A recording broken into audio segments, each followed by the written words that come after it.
Have you ever gotten to the end of a really long day, or in my case, a lot of times working on a video, I have to stop and get something to eat because I'm real hungry, but you need something fast and you also want something high quality at the same time? Well, with Cook Unity's freshly prepared restaurant quality chef-made meals delivered right to your door, you'll never have to worry again. Cook Unity is the first ever chef-to-you delivery service for busy people who want to eat well. With over 300 meals to choose from each week, Cook Unity simplifies your dining experience by creating a profile based on your dietary needs and then suggests the best meal options for you. Meals are delivered directly to your door fresh, never frozen, and are ready to heat up and enjoy within minutes. I also love how each meal tells you a little something about each chef that created it, and the fact that I can heat up something this high quality in little to no time at all. So this is from Chef Ruben Garcia. This is a pesto chicken breast with roasted potatoes and baby kale salad. It's very good. To get 50% off your first order of chef-made meals delivered fresh to your door, just head to the link in the description below and use code Cinemassacre. Again, get 50% off your first Cook Unity order now by clicking the link in my description below and using the code Cinemassacre.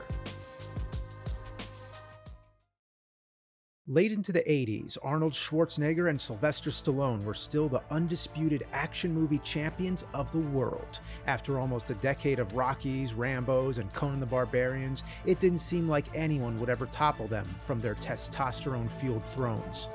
That's at least until Jean-Claude Van Damme starred in 1988's Bloodsport and shook up the scene with some of the most incredible martial arts moves ever.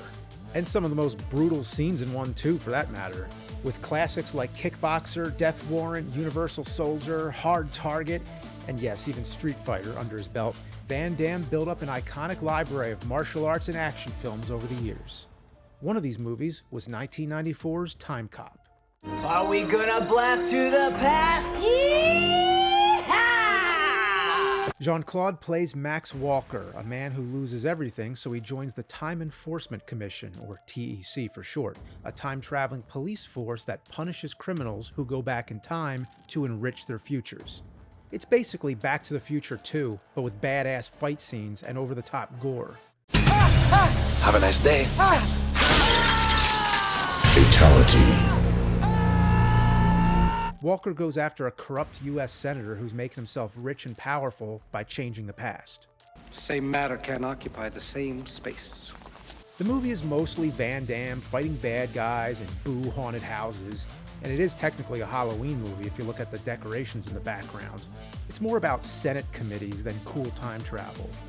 At the end, he stops the senator by working with his past self and forcing two pieces of the same matter to occupy the same space.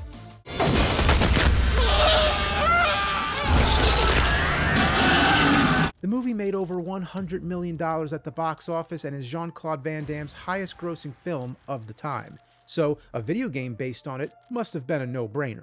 They asked Van Damme to be in the game for the digitization, but this is what he said. Read it. Developed by French Cryo Interactive, the game came out in April '95 in the US. Unfortunately, that was 7 months after the movie debuted in theaters and several months after the VHS tape had hit store shelves. Timely. They couldn't plan the game's release a little closer to either of those dates? Well, who am I to judge? It came out 30 years ago and I'm only just reviewing it today. And it's even been 20 years since the game's future date. The first level takes place in 2005. Wow, you know you're feeling old when the future was so long ago.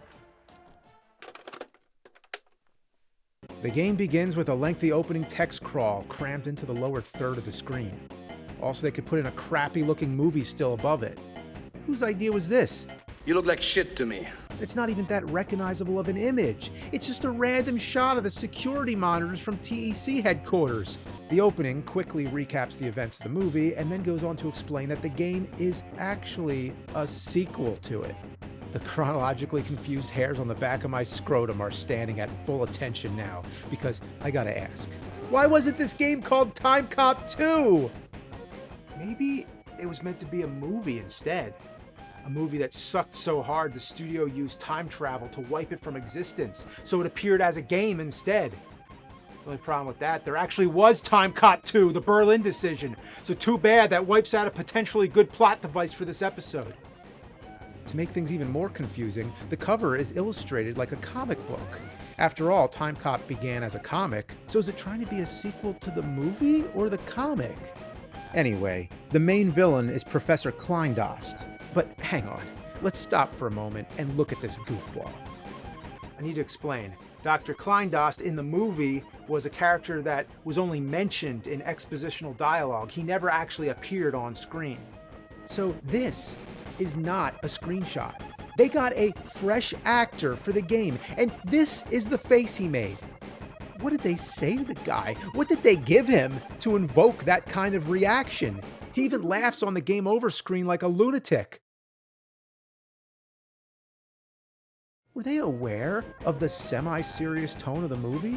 This guy doesn't fit at all. Could you imagine him being in the movie? It would be like in the original Star Wars. You know how you never see the Emperor? Well, imagine if you did, but he comes out wearing Groucho Marx glasses.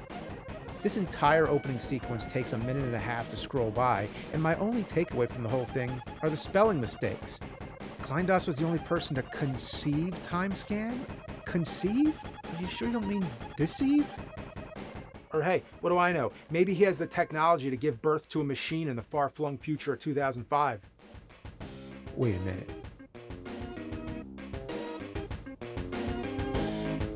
Let the duel begins? Did anyone proofread this piece of shit? All right, enough of this. Let's just play the Van Damme game already. FBI. Get on it. Well, now we're in deep shit. I'll refer to this as the Mortal Kombat look. And it's never a good sign. The odds of a game being good with this art style without the accompaniment of the words Mortal Kombat or Jackie Chan and Fists of Fire range from pretty fucking slim to not a snowball's chance in hell. Batman Forever was an omen. Now the character kinda looks like Van Damme if I take my glasses off and squint hard enough. But who am I kidding? It's barely a likeness at best. They did try to at least match some of Van Damme's martial arts moves, like a leg sweep, the flying jump kick, which is a one-hit kill for most enemies in the game, and his ability to jump 6 feet in the air. They also give you a gun, so just use that instead. Well, until you run out of bullets at least. Speaking of which, the moves are so slow that whenever I engage with an enemy, 9 times out of 10, I get hit, unless I use the leg sweep. Yeah, it's cheap and I don't feel good about it, but it's reliable. It's kind of like spamming the leg sweep in Kung Fu on NES. Or sometimes I just try my luck and jump over them. You can kick a robot Gatling gun to death, so I can only imagine his legs are made of solid steel. That or steel-toed boots. I mean, look at him obliterate this probe droid. Van Damme! You have a bomb that wipes out everybody on screen, but it's too slow. I still get hit. So what's the point? I will say, this game has some pretty cool music. But why do I keep hearing FBI? FBI. Get on it. Wow, real catchy hook. FBI? Yeah, put that over some club music. The layout is like a maze with no clear indication of where to go. Anytime I reach the edge of the screen, it's always a dead end. God fucking Van Damme! And there's always doors in the background just for decoration. You think you could go in there. I mean, they open and close, but you still can't go in. The worst part of all, there's a time limit. Time cop? More like not enough time, cop. And according to the manual, you can only spend so much time in one sector before disintegration. Wow, talk about a raw deal. I mean, you get sent back in time, but then you have to rush, and any deviation from your mission will result in your instant death. I mean, do you think maybe you could send me back in time just a little further? Please? Thankfully, they have clocks you can pick up that give you bonus time. Yeah, like Back to the Future. Yippee. How about just don't have a time limit? Then we come to the underwater stage, my favorite. Why do so many games have to have one of these? Ninja Turtles, Goonies 2, A Boy and His Blob, Earthworm Jim, Gex, the list goes on. But this underwater stage takes place in 1945, if you care. I like the ripple effect in the graphics. That is a cool detail. And like I said, the music is kinda rockin'.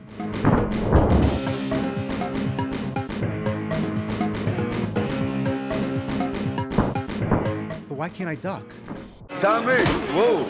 It ain't no law to duck. Ow. Is there some law against ducking underwater? He just stands up tall, making himself a big target, and even jumps from a standstill. This makes it extremely hard to get by all the octopuses. Yeah, I mean, do you think there's enough octopuses here? There's even a giant one at the end of the level. Well, if you ever wanted a game where Van Damme's fighting octopuses in 1945, then this is the game for you. Now I'm in a fucking submersible of some kind, and the game's turned into a side-scrolling shoot-'em-up. I don't mind a little variety, but just look at this thing. How in the hell am I supposed to dodge anything when this takes up half the screen? Next is Wall Street, 1929, and I'm getting shot at the second it starts. What the fuck? Gangsters are dancing down the street, shooting at me. They're hanging out of cars, hanging out of windows, and while there's catchy, upbeat ragtime jazz playing in the background, almost as if in unison with the sound of bullets riddling my fucking body. These motherfuckers in the windows are the worst and are practically impossible to avoid. You can hear them shooting before you see them on screen, so you'd think it'd be simple. But every time without fail, as soon as I move far enough to the right to make them appear, these window fuckers shoot my body full of holes like Swiss cheese. Fuck! Oh, fucking shit.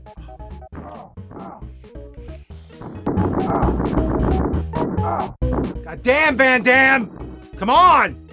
The most frustrating part is that I've actually avoided their hail of bullets before, so I know it's doable. Instead, it's just one constant piss stream of white-hot lead to the face. There's also the never-ending threat of a jerk-off driving across the screen taking pot shots every 5 seconds. A drive-by, if you will. By the way, can anyone tell me where to find a drugstore and a newsstand? Oh, that's right, they're on every fucking block. That's convenient. At the end of the level, you fight a robot that mysteriously resembles Rob. This never happened in the movie, and why didn't it? That would have been awesome. So, naturally, I proceeded to beat the ever-loving crap out of that robo-fuckazoid piece of shit until it explodes. Level 4, German. Not Germany, just German. The typos never end. Kleindost is working with the Nazis now and has given them advanced modern weaponry, or weaponly, if you go by the game. Seriously, did nobody proofread this? And where are these so-called advanced modern weapons? I'm expecting laser beams or overpowered machine guns like the movie's opening scene when the time traveler kills all those Confederate soldiers. No, the soldiers just stop and fire their Lugers at me, like every other enemy. Nothing special about that at all. Other enemies in the stage include mortars, boulders, and barbed wire. Wow, I never thought we could top bats, spiders, and snakes for the most uninspired enemies in video game history. But Timecop might have done it. The boss of the level is a screen-covering tank. Again, not advanced modern technology. I can't even tell if I'm doing any damage to this thing, but I unload every bullet I have into it until it ends. The next few levels are all more the same. Beating up bad guys, destroying robots, getting lost until the time limit kills you, and then eventually finding the stage exit.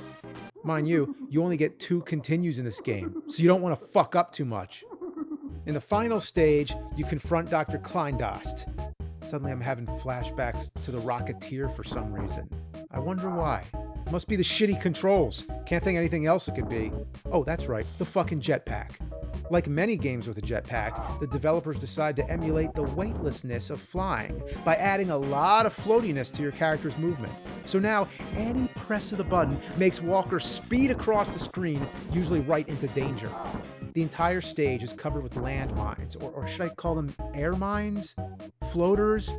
Either way, you want to avoid crashing into them until you get to Kleindost, and we sure as shit don't want to restart the entire game over again at this point over something that stupid. Well, when you finally do get to Kleindost, the bastard flies away right off the damn screen. How the hell am I supposed to hit him if he won't come back? Now, a lot of games have this problem, but Jesus Christ, does this one in particular rub my rhubarb the wrong way.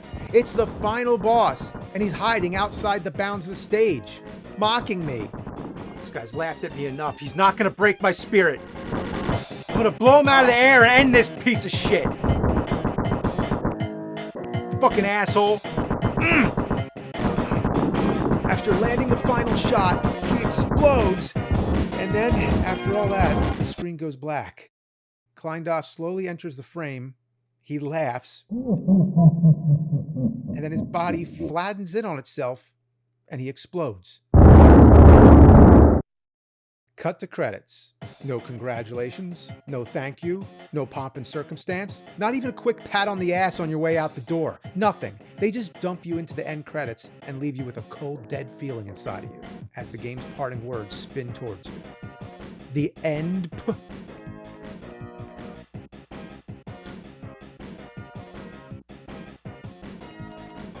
Is that a D or a P? Well, Jean-Claude goddamn Van Damme! This game fucking sucks! I wish I never played it! And I'm gonna make sure I never did.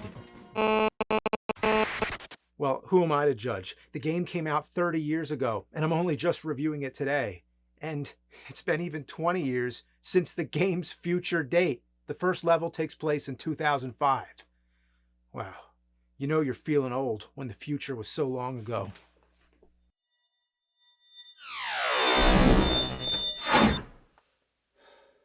Oh, I get it. Let's destroy the game. The same matter cannot occupy the same space at the same time. Yeah! Yeah, you're getting time fucked, bitch! Yeah! How do you like that, game? Oh shit. No!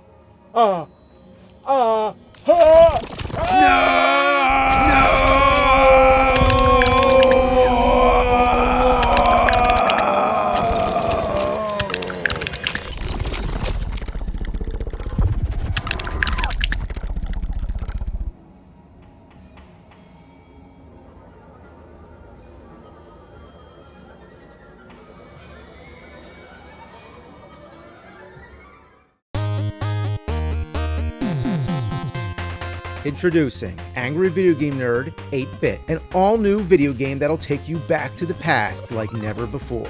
This game sucks, just the way I like it. Jump and shoot your way through levels full of familiar enemies, power-ups, and discover alternate routes on your way to every boss. Only this time with top-notch live-action cutscenes throughout that make it feel like you're playing an actual episode of the show. I'm gonna play a good game for once. Pre-orders are open now through December 7th at Limited Run Games for the physical editions of AVGN 8-Bit. You can grab the modern retro version on Nintendo Switch or PlayStation 5, and the actual retro version made just for the NES in a classic gray cartridge. Let's pop this in. The NES edition comes with some goodies too, like a box, manual illustrated by Mike Matei, dust sleeve, and double-sided poster. You can get as many modern and gray cartridges as you like, but there are a few limited NES colors. 500 copies of the legendary Gold Edition sold out in just 1 hour, but there's still time to grab Nerd Rage Red, the perfect match for the fury I feel playing crappy games. What were they thinking? Or Super Mecha Baddie Blue, inspired by the sinister glow of the possessed NES from my game's live-action cutscenes. These colors are going fast, so get your orders in before December 7th, because once this run is gone, it's gone forever.